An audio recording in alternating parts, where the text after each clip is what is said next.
अगर आपकी जॉब कल चली जाए तो आप कितने दिन बिना इनकम के सरवाइव कर सकते हो? 1 महीना, 2 महीने या सिर्फ कुछ ही दिन? यही सवाल डिसाइड करता है कि आपका फाइनेंशियल फ्यूचर कितना सेफ है। और इसी का सॉल्यूशन है इमरजेंसी फंड।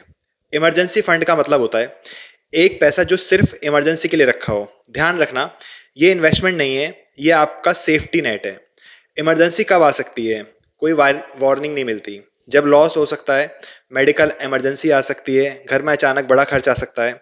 और अगर उस समय आपके पास पैसा नहीं है तो आपको लोन लेना पड़ेगा, क्रेडिट कार्ड यूज करना पड़ेगा, और यहीं से फाइनेंशियल प्रॉब्लम शुरू होती है। इसलिए स्मार्ट लोग क्या करते हैं, सबसे पहले इमरजेंसी फंड बनाते हैं।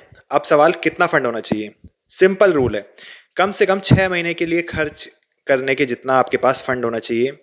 एग्जाम्पल से समझो, अगर आपका मंथली खर्च है 20,000 रुपये, तो आपके पास इमरजेंसी फंड होना चाहिए 1,20,000। और अगर आपकी रेस्पॉन्सिबिलिटी ज़्यादा है, फैमिली आपके ऊपर डिपेंडेंट है, तो 9 से 12 महीने का फंड और भी सेफ है। अब सबसे इंपॉर्टेंट सवाल ये है, इसे कहाँ रखें? इस पैसे को कभी भी रिस्की जगह पर मत लगाना, जैसे स्टॉक मार्केट में नहीं, क्रिप्टो में नहीं। इसे हमेशा ऐसी जगह रखो जहां से तुरंत पैसा मिल जाए, जैसे सेविंग अकाउंट या लिक्विड फंड, ताकि जरूरत पड़ते ही इंस्टेंटली यूज कर सको। एक और बड़ी मिस्टेक जो लोग करते हैं, इमरजेंसी फंड को भी इन्वेस्टमेंट समझ लेते हैं। नहीं, इसका पर्पस प्रॉफिट नहीं है, इसका पर्पस प्रोटेक्शन है। याद रखो, इन्वेस्टमेंट आपको रिच बनाता है, लेकिन इमरजेंसी फंड आपको बचाता है।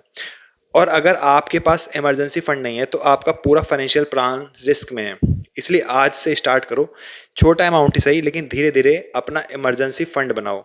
क्योंकि जब इमरजेंसी आएगी तब टाइम नहीं मिलेगा, तब सिर्फ पैसा काम आएगा।